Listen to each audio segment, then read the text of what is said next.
主啊，你所造的万民都要来敬拜你，他们也要荣耀你的名。哈利路亚！让我们一起站立，一起来赞美。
献给我们在天上的父。是的，主啊，感谢你。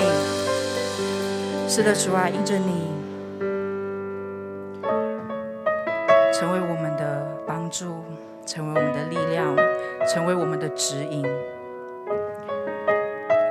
让我们即使在现在如此不方便，不知道该怎么办的时候，主啊，我们仍然能够来寻求你。主啊，愿主你再一次的带领我们，在今天晚上，让我们来领受从主你来的话语，从主你而来的教导，让我们知道我们如何让我们自己的生命是可以成为众人的祝福。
时候开口，我们祷告，为着我们今天能够再一次的领受从主而来的话语，再一次的向主来敞开我们自己，我们开口来祷告。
当我们将我们自己献在你的面前的时候，主啊，愿主你更多的与我们同在，更多的对我们说话，让我们与主你更亲密。主啊，我们要将我们自己完全交在你的手中，我的生命献给你。献上生命给最爱的耶稣，完全顺服，完全降服，因你恩典是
现在我生命，我的心不要忘记，你如何为我舍命。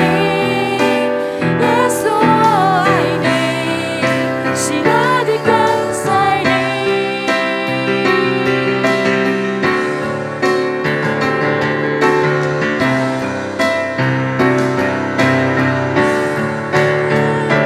赐给我属于你的梦想，带下你国度如在天上。赐给我奔跑不倦的力量，如鹰展翅，生存翱翔。生命献给你，背起十架跟随你，愿你的荣耀彰显在我生命。我的心不要忘记，你如何为我舍命。耶稣，我爱你，喜乐地跟随你。我的生命献给你，背起十架跟随你，愿你的荣耀彰显在我生命。我的心不要忘记，你如何为我舍命。耶稣，我爱你，喜乐地跟随你。我的生命献给你，背起十架跟随你，愿你的荣耀彰显在我生命。我的心不要忘记，你如何为我舍命。耶稣，我爱你，喜乐地跟随你。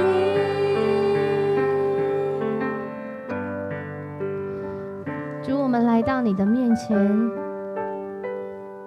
主，我们要向你说，我的心啊，你为何忧闷？为何在我里头烦躁？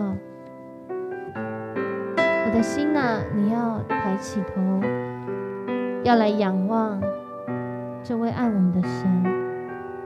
主，你为我舍命，你为我们付上代价，叫我们能够有机会坦然无惧的来到你施恩宝座面前。主啊，我们再一次要将我们的心安静来到主你的宝座面前，将我们的眼仰望在主你的宝座面前，因为在你的面前，我们才有从主来的安息。我们需要更多的来到你的面前，好让我们知道我们生命的每一个时刻都是主你恩典释放的时刻。主啊，每一个时刻都是数算主你作为的时刻，即使在我们不明白、不晓得、不能承受的时刻，主你都有美好的心意与我们同在。让我们在今天的分享、今天的礼拜当中，我们要来经历你为我们预备的这个精心时刻。谢谢你带领我们下时间祷告，奉主耶稣的名求，阿们。各位弟兄姐妹，大家平安。我们要一起好，在今天的周六礼拜要一起来报告。好，在今天的报告当中呢，一开始呢也要讲到一个消息，就是呢，在7月27号到8月9号的这段时间呢，目前呢，我们的中央流行疫情指挥中心说，我们会在这段时间呢，先降为2级，所以这是一个好消息。但是我们仍然也要继续的提醒警醒，然后彼此来注意哦。所以我们在下一个礼拜开始呢，我们的聚会有一些调整，就是如图上所示。那如果没有办法很快的呢了解，因为呢牧师我呢，不管是看荧幕还是看我手上的这一张，我其实都看不太到字，因为字太多了。那怎么办呢？右边有 QR code， 就给它扫过去，就会知道比较详细的消息，或者是你可以反复的观看哦。这上面有写到我们在接下来的这个时间可以在什么时段会有这些聚会，那实体的会跟线上的一起。那最重要要记得的就是呢，因为降到这2级的关系，所以呢我们的实体聚会是不能超过50个人的，所以在这方面呢也请大家来记得。那教会呢会有一些的措施，所以到时候如果来实体聚会的弟兄姐妹也要记得，就是要戴口罩，而且要全程佩戴，然后要消毒、量体温等等实名制。好，所以就讲到这个，那请大家来记得。好，那我们在8月8号，我们有一个父亲节主日。那目前呢，我们这是一个线上实体都会有的一个聚集活动哦。那以线上来说呢，目前的话呢，就是我们在网络上呢有征求大家神还原的照片，就是跟你爸爸或者是说家里的这个长辈可以来拍一个神还原的照片。那我们就是可以寄到以下的信箱哦。这个字实在是有点太小。好，迦南 youth 然后点 nm@gmail。那请大家寄来的时候呢，用这个图档的方式，然后寄到教会的信箱，然后我们会有这样的一个活动哦。那在8月8号当天也是青年主日，所以邀请大家可以带爸爸或者是带着儿子一起来参加，带着儿女一起来参加。那在目前的这个因为政府疫情警戒降为2级的关系呢，所以呢我们在这个8月1号起会恢复实体的礼拜，但是呢仍然有线上的直播。那因为疫情还没有完全的趋缓，所以第3季的献诗司礼的服事暂停，其他照常哦。那请同工呢预备心，然后也留意我们安排到这些服事的调整。那在这段时间当中都会有一些调整，那请大家一起来配合，一起来防疫哦。那原本我们在7月26号7月25号原本文昌公园的医疗服务呢，这个关怀服务也是暂停，因为我们3级警戒是延长到7月26嘛。那接下来呢，就是要讲到继续是线上奉献的部分。那线上奉献的部分呢，目前大家看到这上面的这个可以用划拨的，可以用转账的或是你可以在每次礼拜的时候把奉献放在一个地方，然后再等到时间到或者是一阵子的时候，可以用汇款的，或是来教会来奉献这样子。那奉献完之后呢，请记得要把你的奉献人的姓名、金额和项目来通知我们的教会的干事，让干事知道说你有奉献过来这样子。好，那在接下来呢，因为我们在7月27号之后呢，我们就会是这个实体的聚集嘛，所以我们会有实体加直播。在接下来礼拜3的时间，有一个祷告见证会是由我们第8区哦，所以请我们的弟兄姐妹，我们预备心。如果你方便到现场的呢，你就来现场一起来参与；那如果不方便的呢，你也可以用直播的方式来一起参与在祷告，然后听见许多人的见证哦。那我们在社区事工呢，有这个线上的讲座。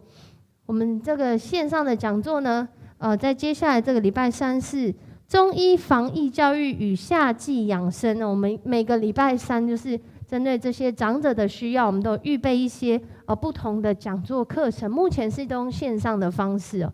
那也邀请大家，如果在这时间方便的，你可以一起来上，也可以一起来上线，一起来连结，一起在这个线上里面一起来听到这些好消息，对我们的身心灵有帮助的消息。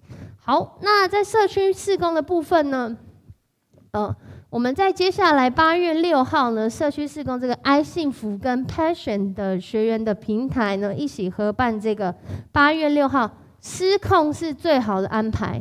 最近觉得最失控是什么时候呢？每天都很失控。每天看到新闻都觉得看到那个数字一下很多，一下很少，一下很多，一下很少，都很失控。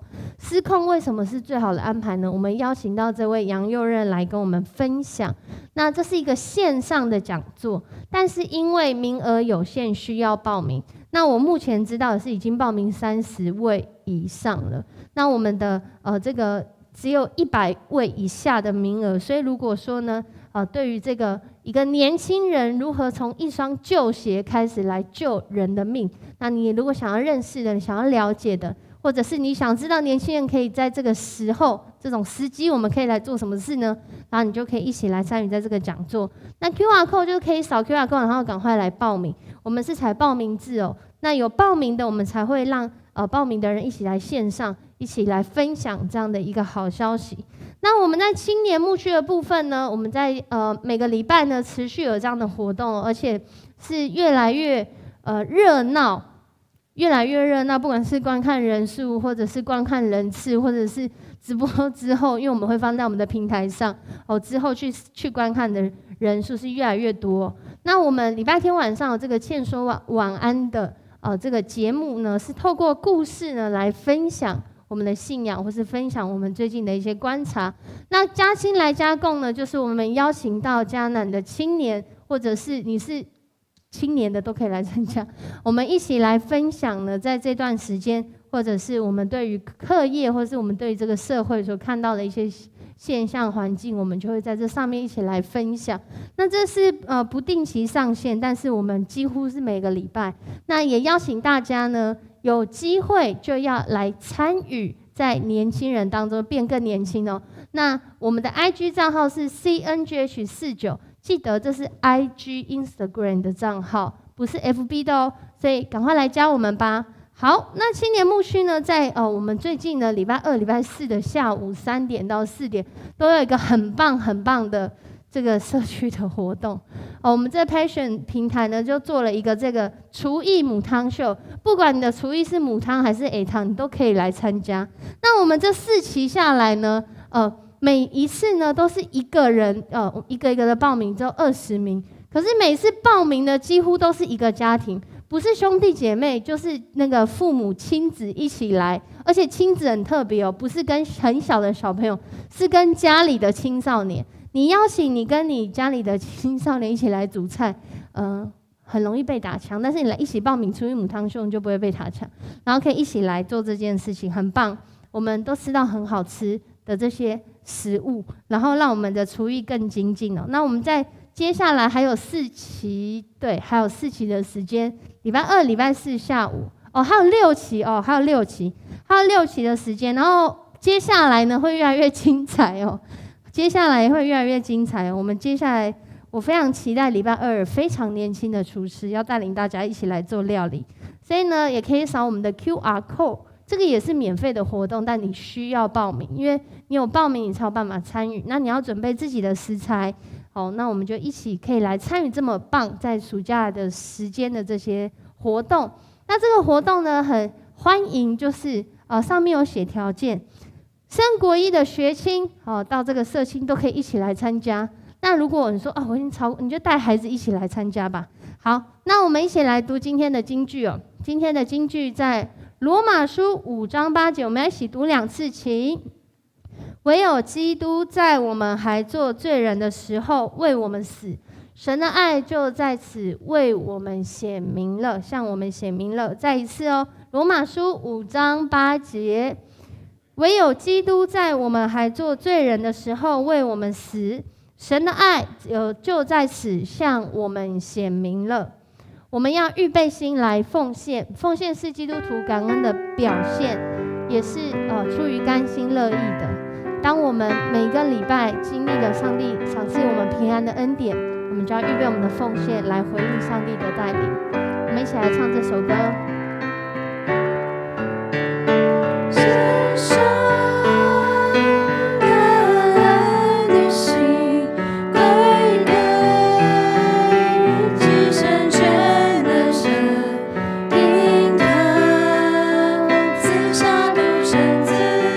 主耶稣。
们的主，我们感谢你，感谢你让台湾能够，感谢你的大能能够让台湾能够顺利的降级，能够让我们能够恢复实体的聚会。恳求神保守我们台湾，你的灵将运行这地，使我们得着生命的平安。现在我们献上时间、金钱、才能为主圣工所用，求主悦纳。这样祈求祷告，感谢是奉靠主耶稣圣名祈求，阿们。阿们。谢谢我们的敏媛，在我们线上带领我们做感谢的祷告。我们今天呢，要一起来分享的经文呢，在这个传道书7章8节和罗马书5章1到11节。传道书7章8节到和罗马书的这个5章1到11节。这段经文呢，是这个基督信仰很根本的经文，让我们了解我们到底在信什么。我们要一起来读这个，先读传道书的7章8节。我们一起开口当我们开口来读的时候，不只是我们看见，我们说，我们也听。这样一次读是3遍。好，我们一起来读哦。事情的终局强如事情的起头，存心忍耐的胜过居心骄傲的。罗马书5章1节开始喽。我们既因信称义，就借着我们的主耶稣基督得与神相合。我们又借着他因信得进入现在所站的这恩典中，并且欢欢喜喜的盼望神的荣耀。我们站在恩典当中，不但如此，就是在患难中也是欢欢喜喜的，因为知道患难生忍耐，忍耐生老练，老练生盼望，盼望不至于羞耻，因为所赐给我们的圣灵将神的爱浇灌在我们心里。盼望让我们不会羞耻，原因是因为神的爱已经先浇灌在我们的心里了。因我们还软弱的时候，基督就按所定的日期为罪人死。为一人死是少有的，为人人死或者有敢做的。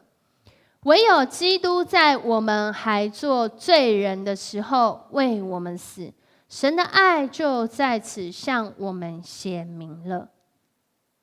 现在我们既靠着他的血称义，就更要借着他免去神的愤怒。因为我们做仇敌的时候，且借着神儿子的死得与神和好，既已和好，就更要因他的生得救了。因为神儿子的死，我们可以与神和好，更会因为耶稣基督的复活，我们得救。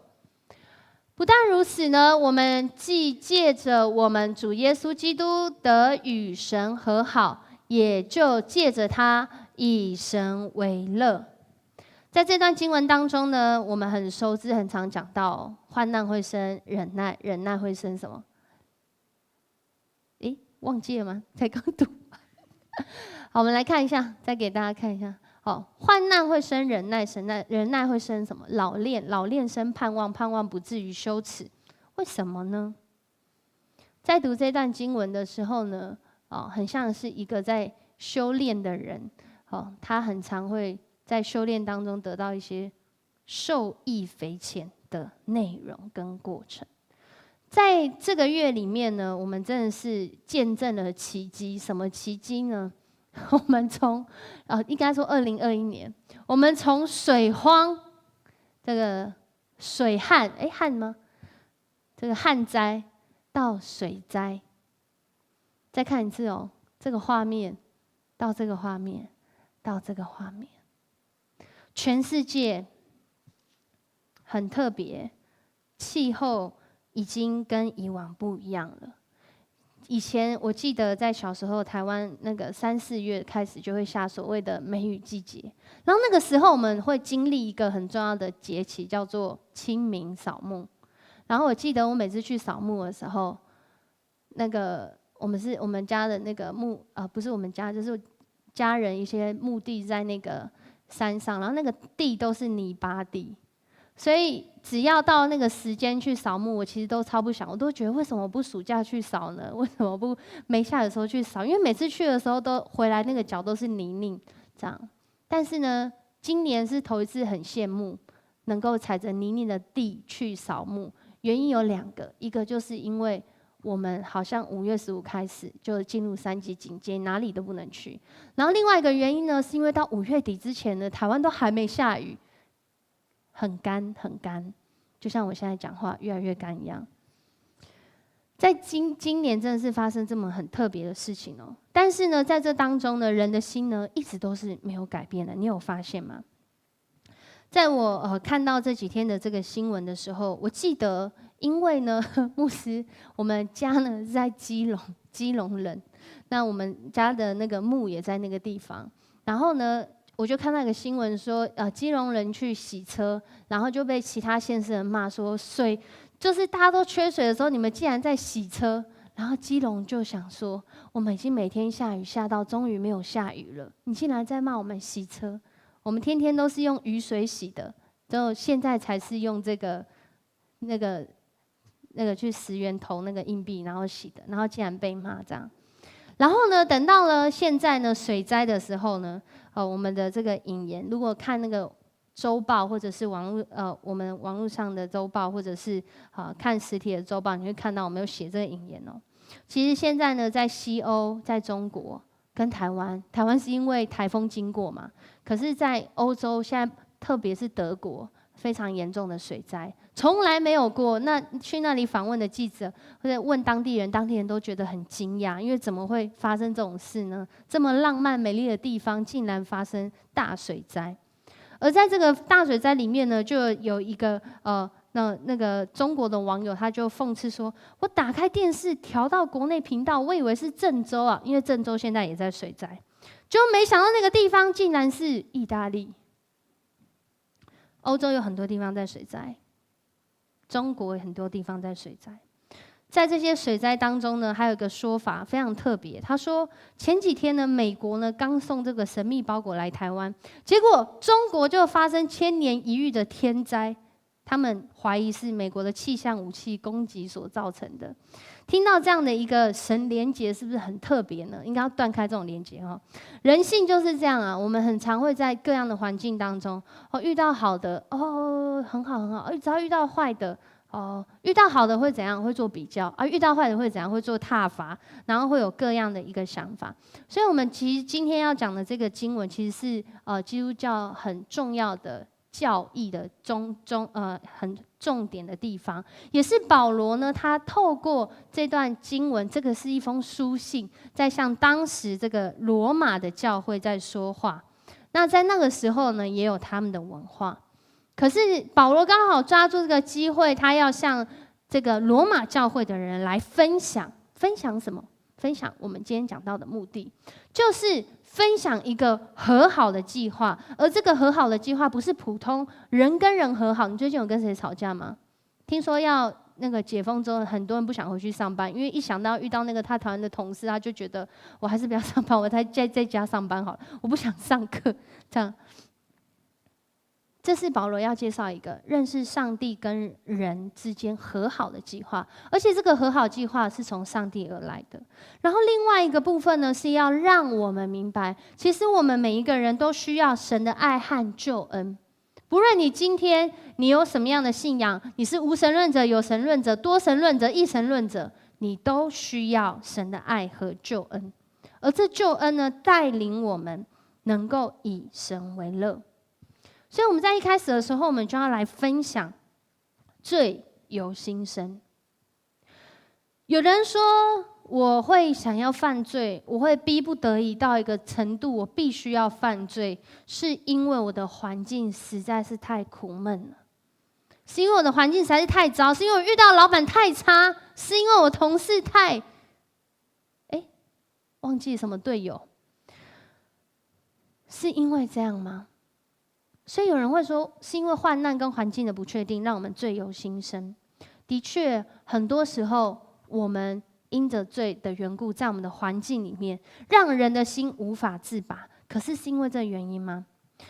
在这个中国呢，郑州最近在经历这个水患，然后他们就去访问了一个住在当地的人，然后那个人就回答他说：“哦，我讲错地方，是德国，在莱茵河畔，这个妇女她被访问，她就回答他说，洪水突然就这样冲到那个镇里面，他们是大批的洪水河堤泛滥，然后直接冲进城镇。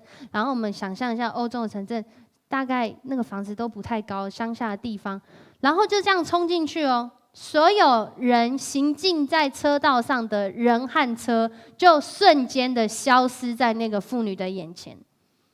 他说：“我面对这种压倒性的绝望感，让人感觉到怎么样逃命都没有用了。所以呢，就开始要抢粮，抢房、抢姑娘，没有，这是一个电影的台词，就开始去抢。抢什么？抢卫生纸、抢泡面，没有，这只有台湾才会这样啊。但是我们看见的是，那个绝望感会让人想逃，但是也不一定逃得了。我们以为是患难让我们得罪神，我们以为是患难让我们活在罪恶。不过，保罗借由这个跟罗马教会分享的书信，再的讲到人之所以得罪神的原因，在这些经文里面。第一个经文有点长，所以我要非常快速的直接讲重点。在这段经文里面就很清楚的讲到，其实神的事情对当时的社会来讲，对今天的台湾社会来讲，大家都是明明可知的。因为我们看见地震那么多次，看见台风这样经过的时候，我们其实都知道，这个大自然一定有一位主宰，而这位主宰他远超过我们的想象。可是呢，在保罗对罗马教会说的话里面，神性是明明可知，是无可推诿的。但是啊，人却虽然知道神，却不把神当作神来荣耀他，不把这个神的荣耀归给他，也不感谢他。所以呢，他们的思念、他们的思想、心里的意念开始渐渐的转为虚妄。在这里讲到第一个点，就是为什么我们会开始让罪掌控自己的心，无法自拔？因为来自两个原因。可是我觉得这两个原因非常基本，而且大家可以去想想看，就是你心里面已经没有荣誉感了，没有荣耀那个圣洁、崇拜、敬畏的感受，从你的心里面失去的时候，人开始就没有神圣感了，没有仪式感了。还有另外一个，就是当人没有办法感恩的时候，你就会开始走向罪恶了。我们把所经历的一切视为理所当然的时候，其实是因为我们不荣耀神，不感谢他，让我们渐渐的进入到罪恶当中。有人说还好吧，我觉得也没有这么夸张啦。其实我们还是有一些良知的。是我们有良知，也就是因为我们有良知，从上帝来创造里面的良知，我们更会知道罪恶。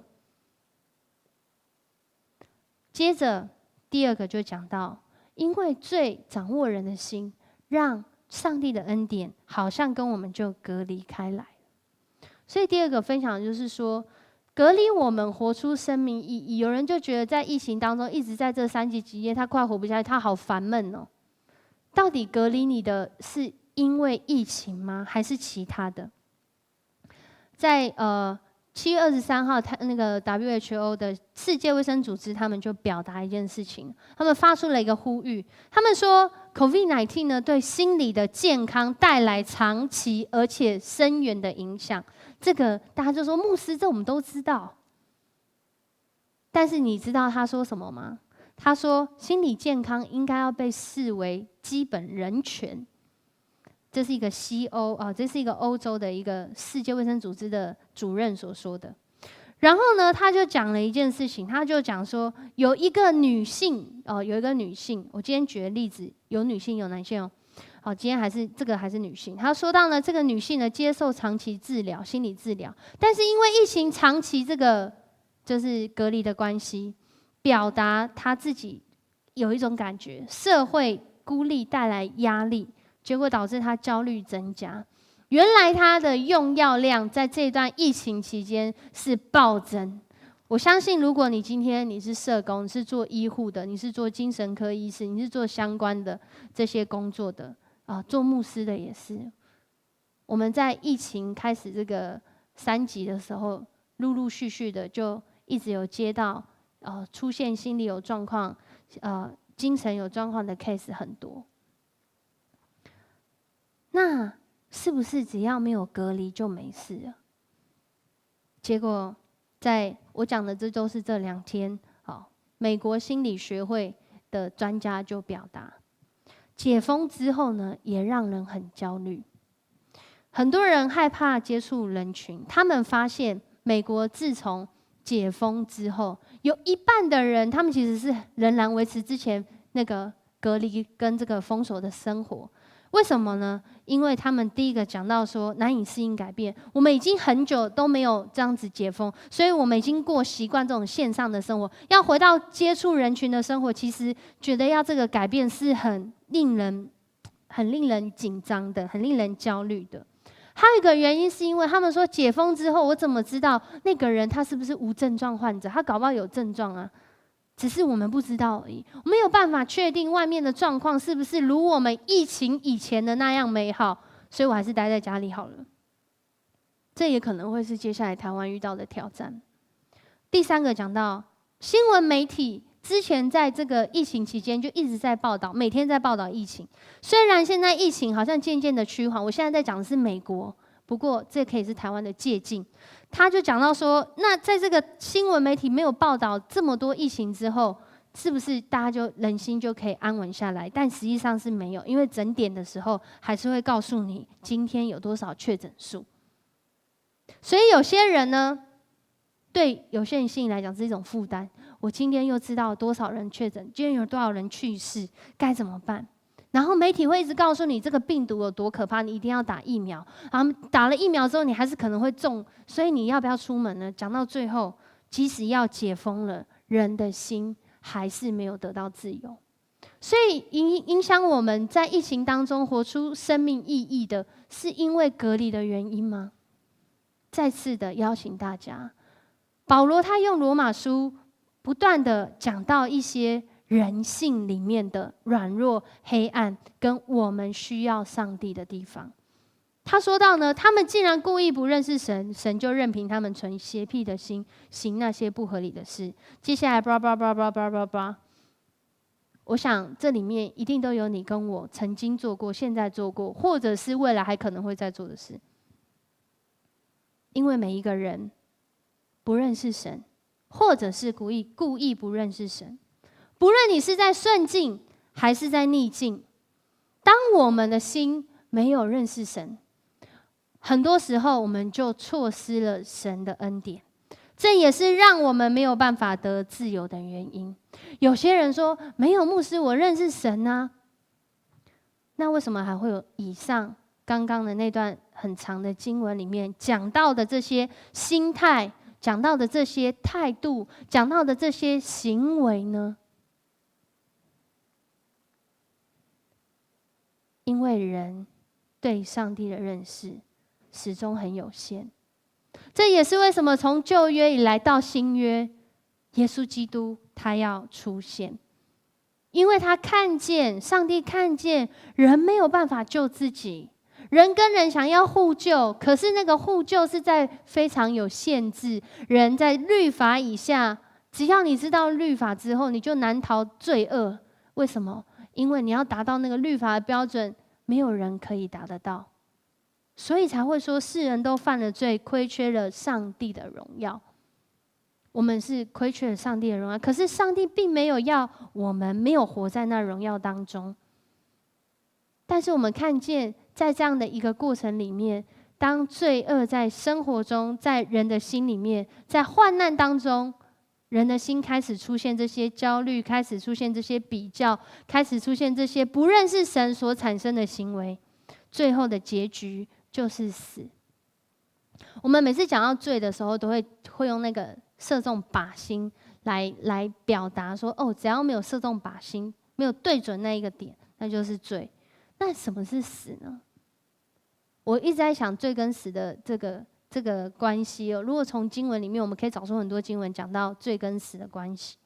但是我就想说，如果我们真的去玩那个射箭的游戏，其实你在玩射箭的时候，大部分的时候啦，除非你真的是专家。如果我是我一定很常就是射不中靶心，然后到最后会怎样？我就不要玩了，我干嘛玩？我一直都射不中靶心。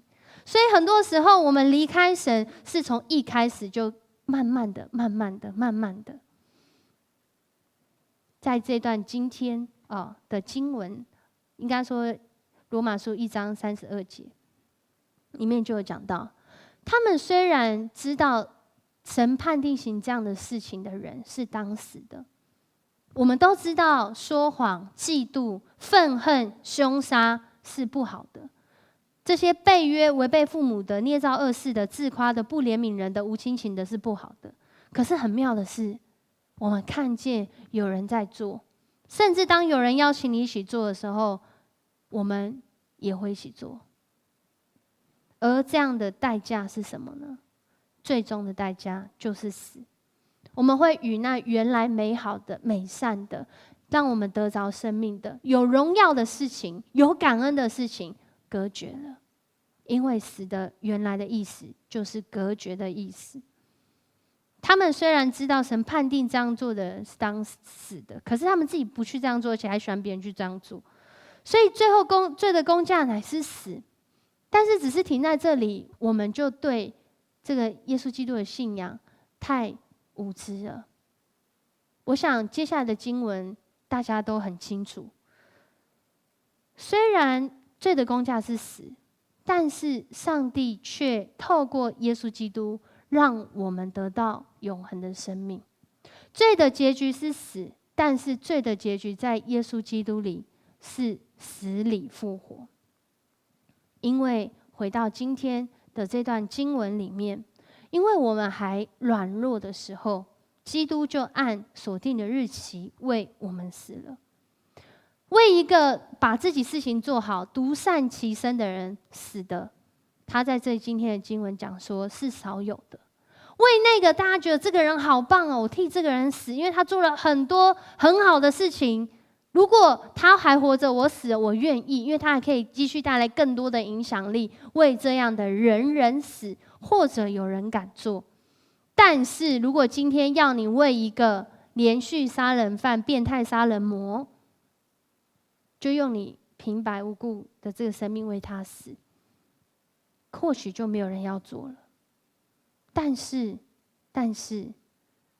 耶稣基督却愿意为这样的人死。其实我在读这一段的时候，那个感受不是说好像要去换一个人的生命这种交换，而是我一直想到说，当你发现有一个人你真的很看他不顺眼，当你真的觉得说自己的生命很废，或是别人生命很废的时候，你千万要记得一件事情，就是耶稣即使在这个时刻，他仍然在为你死。他就在那个你连自己都看不下去自己或别人的时刻，为那个别人或为你自己死。神的爱就在此向我们显明了。有谁有这样子的爱，能够转换一个人的生命呢？而且他是直接为他牺牲，他也没有说你要改变他才愿意为你死而是他先为你死之后，他才告诉你说，其实你可以怎么活。在今天的这段经文里面，我们把这个名字取成受益匪浅，因为有3个原因。认识耶稣、相信耶稣有3个原因，有3个时候会让我们觉得受益匪浅。第一个时候就是你还不相信他的时候，你还不认识他的时候，你就受益匪浅。在罗马书5章1节就说到，我们既因信称义，就借着我们的主耶稣基督得与神相合。讲到了一件事情，这个相合最原来的意思就是指希伯来文的 shalom 平安。平安呢，它原来的最基本的意思就是在讲一个人他在永恒的国度里面，他得着上帝来的拯救，这个叫平安。好大哦，好宽敞哦。还有一个人最能够感受到的，就是你进入在这个很健全的状态，譬如说你身体很健康，譬如说你出入平安，而享受这个心里的平安。这是因为在永恒的国度里面那个平安，所以你现在能够平安。但是你只要想到一件事情，如果你在永恒国度里只要是不平安的，你等于时时刻刻都是不平安的。所以认识耶稣第一件事情是带领我们进入到那个完全的平安里面，而这个平安世人不能给，只有上帝能给。所以当我们每次在讲说为什么我们要聚会的时候，我整理3点让大家来读一下，你可以看着他读，又或者是你听我讲。第一个就是让上帝话语，当我们每次读经的时候，我们是让上帝的话语触摸我们的内心，以至于我们领受在永恒里的平安。而第二个是，当我们向上帝祷告的时候，我们就在调整自己的生命。我不是在许愿，我也不是在命令上帝，而是我透过祷告，我连接在这个生命的源头，让我的生命进入到他的平安里面，经历平安。而第三个是我们每一个礼拜都在做的，你可能会觉得这好 routine 哦，可是这好重要哦。就是我们在上帝的儿女当中传递那永恒平安的信息。我觉得讲到这里的时候，我自己会觉得我就是需要检讨。我们平常在跟人相处的时候，我们带来是恐惧还是平安？我们带来是喜乐还是抱怨？在今天第二个时候，你可以因着相信耶稣而受益匪浅。第二个时候，就是在你患难的时候。在今天的经文里面讲到了这一段，我们借着他因信得进入现在所占的恩典中，并且欢欢喜喜盼望上帝的荣耀，神的荣耀。不但如此呢，就是在患难中也是欢欢喜喜的。好奇怪，因为知道怎样，患难生忍耐，忍耐生老练，老练生盼望，盼望不至于羞耻。因为所赐给我们的圣灵将神的爱浇灌在我们心里。在这段呢，很像绕口令的东西，患难生忍耐，忍耐生老练，老练生盼望，盼望不至于羞耻。我们常常去读，可是我们真的知道他在讲的患难是指什么吗？他在讲忍耐是什么，老练是什么，盼望是什么？哦，就是我字面理解那个意思。但是我们其实都知道，不管是希腊文还是希伯来文，他讲的原来的意思有很多种意思，你可以有很多种解读，这也是为什么释经学这么发达的原因。但是我们回到圣经，回到圣经的脉络去认识，在今天我的分享跟诠释是这样的：患难呢，有可能有2种，一种呢，就是你也不知道为什么就发生这件事了，在像约伯，或者是你根本无意害人，可是你就经历到这个患难，环境的患难，水灾、旱灾、地震、天灾、台风，或许是要我们在患难中属灵上去经历长进。但还有一个原因，可能是因为我们自己的罪，所以带来了患难。哪一个呢？而在这个患难当中呢，患难会生忍耐，忍耐也其实有分哦。因为今天在这一段经文说，就算在患难中也是欢欢喜喜的，所以你是欢欢喜喜的忍耐，还是你是很不开心的忍耐？很多人的忍耐是积极的，而且很坚韧的那种感觉，相信上帝必有美好安排，所以我现在愿意忍耐。还是你常常你的忍耐是那种就衰妄谈、反抗被害者心态的那种忍耐？我忍他忍很久。患难生忍耐，忍耐会生什么？老练。我觉得这个词真的是很棒，因为它一点都不老，但是它很练。怎样练呢？因为他在讲的是一个人他经过考验之后，他慢慢形塑出来的品格。有人在患难当中，他就越来越愤世嫉俗，怨天尤人，然后最后伤害他自己，伤害他身边的人。可是你有没有看过有一种人，他在患难当中，他越来越清醒，他知道他应该要从自己的罪恶中走出来了，他知道他自己在这个圣洁上有长进了。我们是哪一种？而患难生忍耐，忍耐生老练，老练会带来一种盼望。这里不管你经过的那个路径是什么，但是盼望都是同一个，就是盼望神的荣耀在我们当中。而且这个神的荣耀是叫我们不至于羞耻。有另外一个版本讲落空，为什么他会说是羞耻？有人说翻译成落空呢？因为如果你盼望这位神的荣耀，结果你落空了，你就会因为这个信仰而感到羞耻。所以有很多人他在信仰当中有一段时间，他很怕告诉别人他是基督徒，因为他可能还搞不清楚他自己到底在信什么。但是我们都得着这盼望，因为这盼望其实跟我们的理解有一些落差。其实这个盼望是从神来的，而不是我们能够盼望什么。因为我们所知的太少，一个人被困在一个环境当中，他怎么看得到外界呢？不过是因为神伸手把我们从那个困境拉出来。我们知道会有这样的盼望，所以我们不至于羞耻。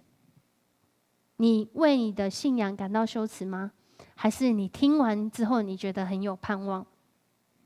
最重要的，在这一段的过程当中，其实有一个原因让我们可以从患难到盼望，因为我们所领受的是从圣灵来神的爱浇灌在我们心里。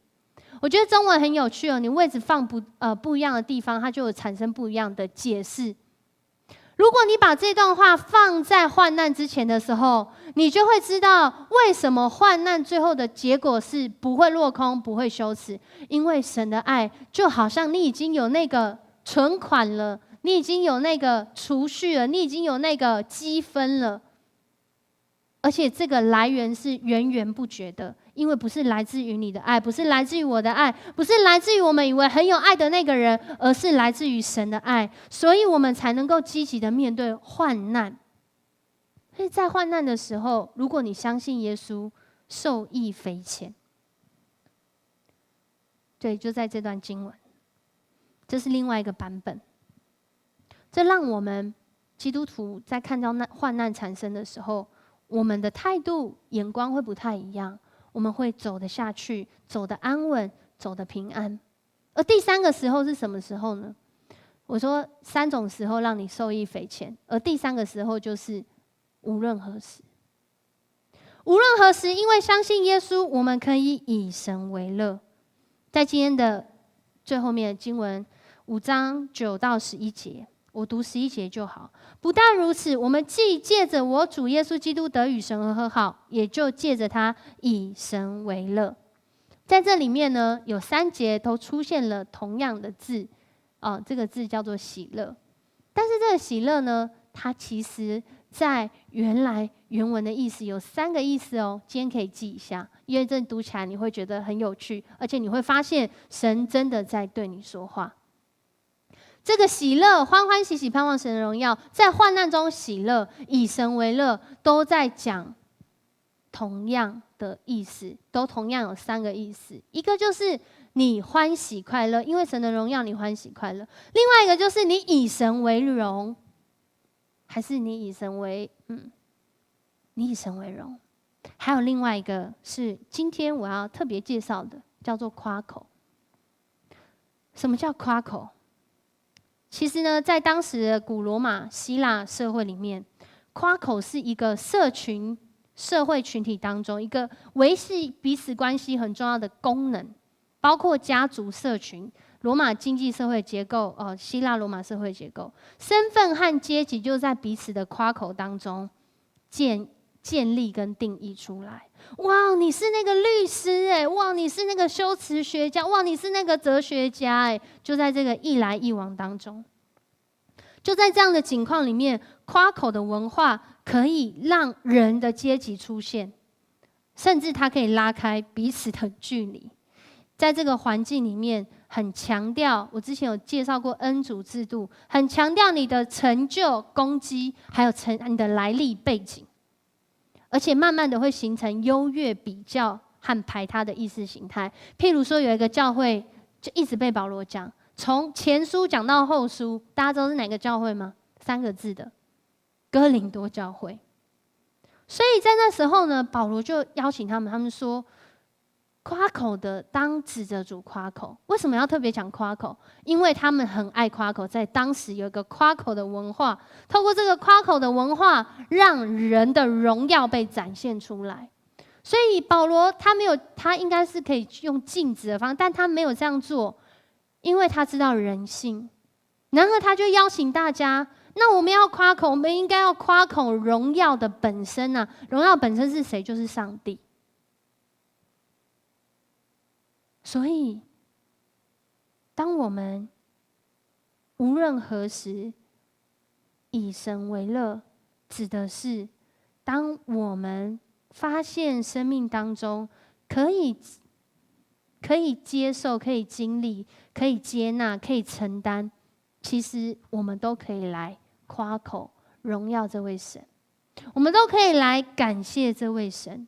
当我们开始荣耀神、感谢神，你会发现你的生命，不论你是在什么时候，你不认识神的时候，你在患难的时候，你在无论何时的时候，你都可以经历到上帝的恩典。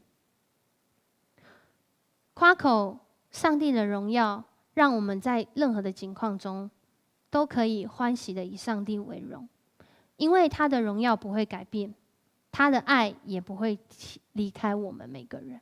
就像我刚刚分享的，这也是保罗他的提醒。所以他觉得得时不得时，你们都要传福音，因为不论我们在什么时候，我们都能够因为相信耶稣而受益匪浅。在现在的这个情况里面呢，大家都知道说，教会其实我们在最近办了很多线上的活动，我们在接下来也会办一个活动。那我们为什么会办这个活动呢？因为我们想要邀请的这个人，他来分享的，就是他要来夸口上帝的荣耀如何在他生命当中来呈现。上帝的荣耀如何在他生命当中来呈现，以至于他能够在现在继续夸口上帝的荣耀。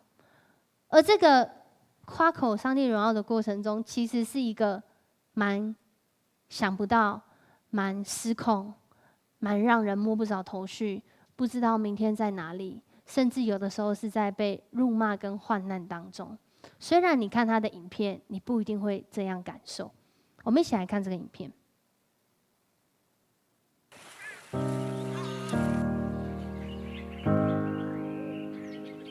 我只有国中毕业，被父母亲送出国后，就在街头游荡、涂鸦，还跑给警察追。一直到我在澳洲遇到一位牧师，他曾经混过帮派，全身都是刺青。我跟在他身边一起生活，无形当中我看到了我向往的人生。他鼓励我回到自己的环境，帮助迷失的年轻人。但像我这样的人，怎么可能为非洲做些什么？回台湾2年后，我在教会当志工。我曾经告诉牧师想去非洲，但牧师觉得我还不够成熟。如果当时跑去非洲，完全没有任何的资源和关系，地理文化都不懂，反而做不了什么。25岁的时候，我开始写部落格，在部落格上面发起救血救命，透过一张海报，让20万个人一起参与，就开始了非洲的故事。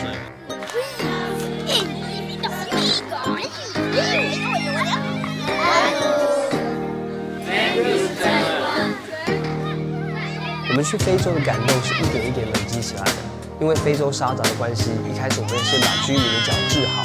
我们走进贫民窟，把鞋子发送给贫困的孩子。但几个月后发现，非洲的问题都环环相扣。在那里有70%的人过着赤贫的生活，需要挖水井、建学校、诊所。半年来都在非洲做社区营造。我们会设定很多目标，我们就是要去救人。在非洲，感人的事都很微小，即使是一盒铅笔，对当地小孩都是很大的帮助。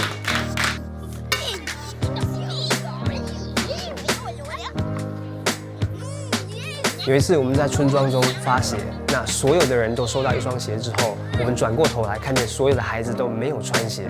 牧师说，在半个月就是圣诞节了，所有的妈妈都把鞋子收起来，因为他们从来没有想过能够送给孩子这么好的礼物。我很深刻地感受到，只要台湾的一点点物资换成在非洲，就能发挥很大的影响。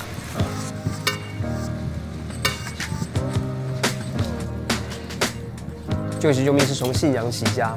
当时某个非洲部落有酗酒的问题，这个部落里面的小女孩来找我，希望能够改善他们家庭的酗酒状况。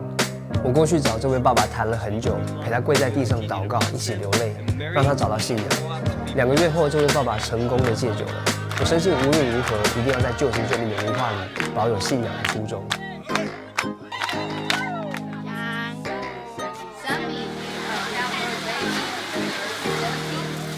我们带着台湾年轻人走进非洲，不待在高级的旅馆，而是走入贫困的偏乡。这些年将近100多个社区营造中，志工们的生命都有了转变，甚至变成国际救援者。这感动让我想更多元地帮助别人，继续跑遍非洲的每一个角落。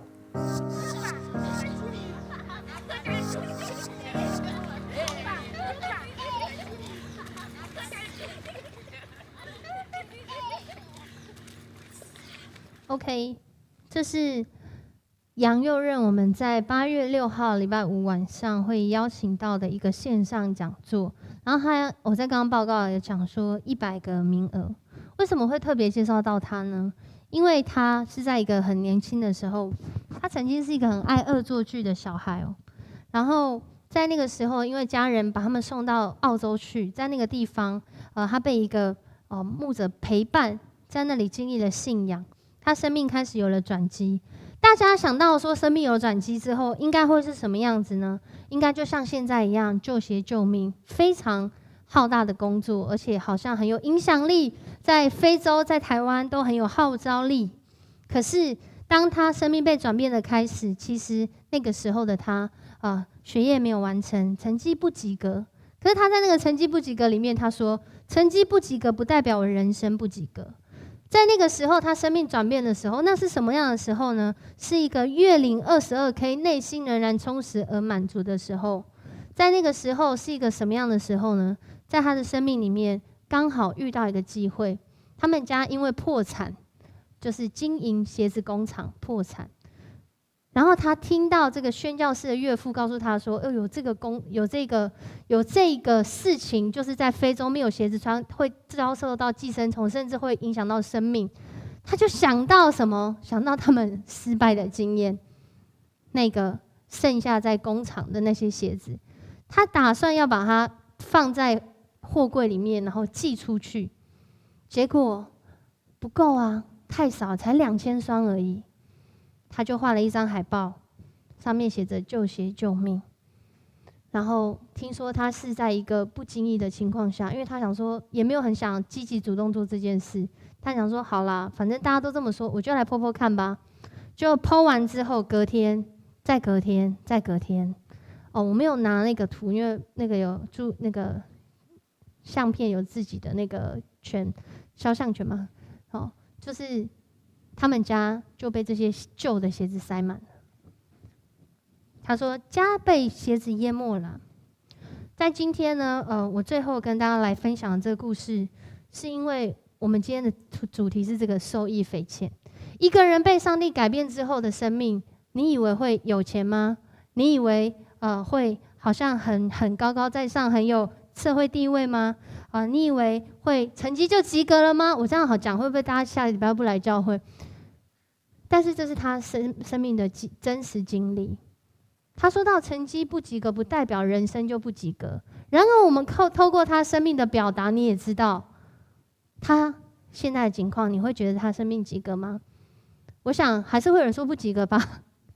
不过经历过上帝的带领跟改变，我相信每一个人可以做出来的生命表达是不太一样的，都不一样。但是神可以慢慢的让我们就像一个有机的树一样，慢慢的生长、扎根、长大。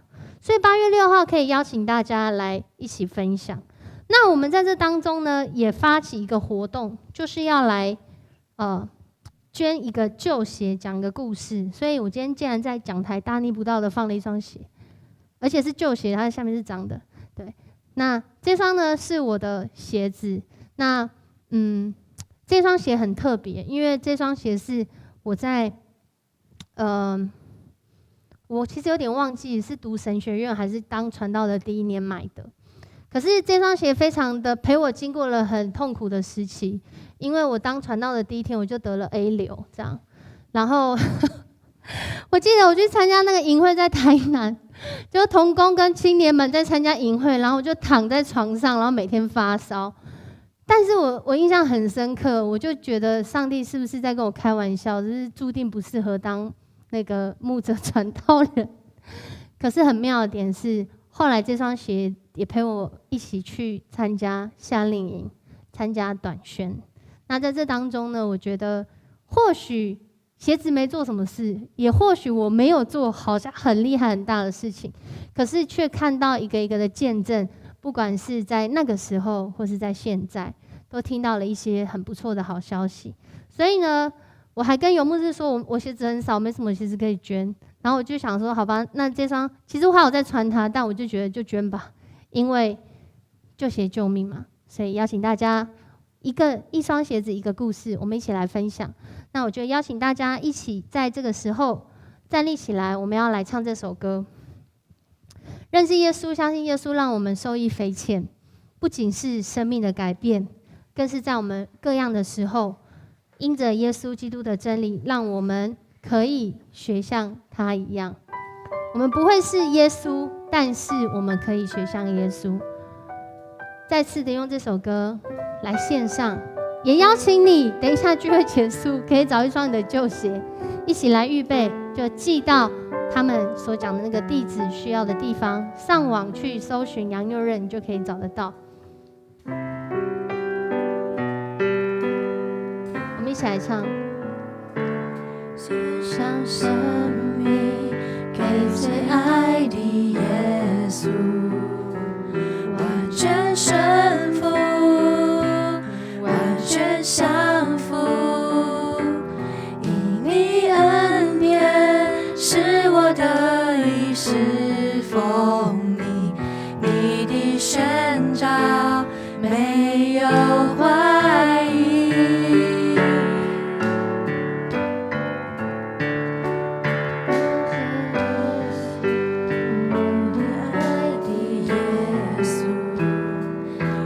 全顺服，完全降服，因你恩典是我的衣食奉你，你的宣召没有怀疑。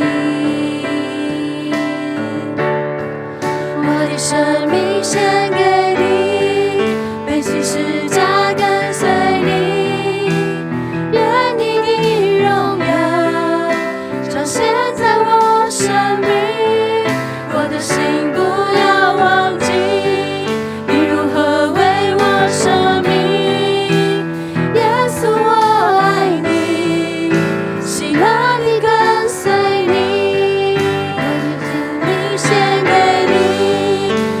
十架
接下来呢，我们会有这个讲座，它的名字叫做“失控是最好的安排”。我们一起来听到一个弟兄，他如何献上自己的生命来跟随耶稣，而在这当中有多失控。很多时候，我们的生命常常不是在我们所能控制的，甚至我们的孩子、我们的身边的亲人都是如此。但是如果他是神所安排的，他会是一个意想不到、最美好的安排。邀请你来参加这个讲座的同时，也邀请你为你自己的生命来祷告。上帝爱我们，他将他自己的能力已经放在我们生命当中。我们不怕自己好像会用完没有爱，因为上帝源源不绝的爱，透过你相信他，要赏赐给你，让你得到真实的平安。他要让你经历到，原来我的生命也可以做些什么。不论这影响力是大或是小，只要是属于神的，走在神的心意里面，上帝必要使用我们的生命。我们一起来祷告。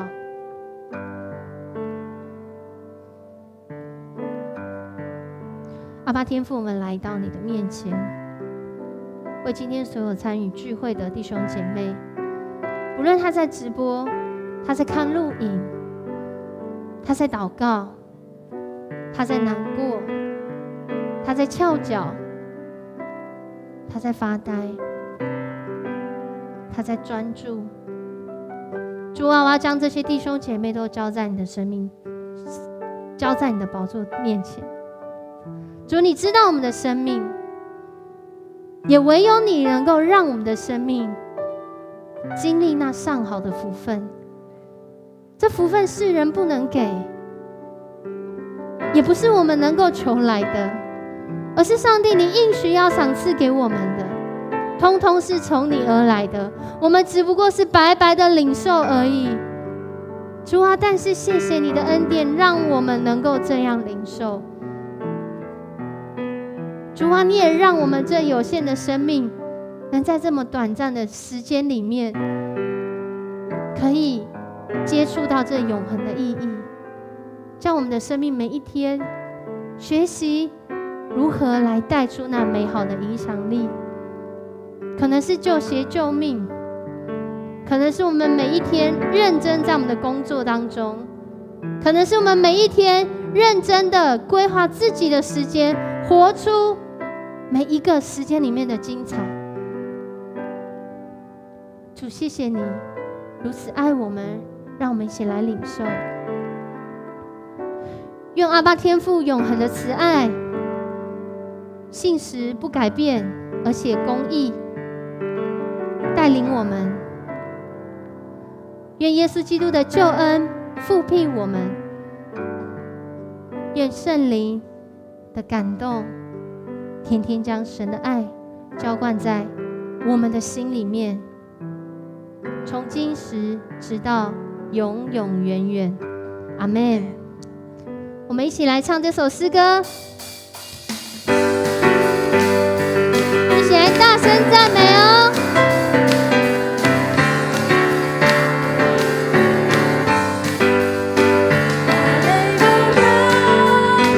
哈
是配得我的敬拜。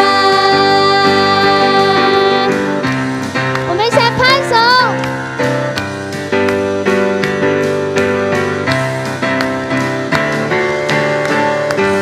我们一起将荣耀掌声都归给我们的神。别忘记，从这个礼拜开始，有3个时候，因为相信耶稣，让你受益匪浅哦。我们今天聚会到这里，谢谢大家。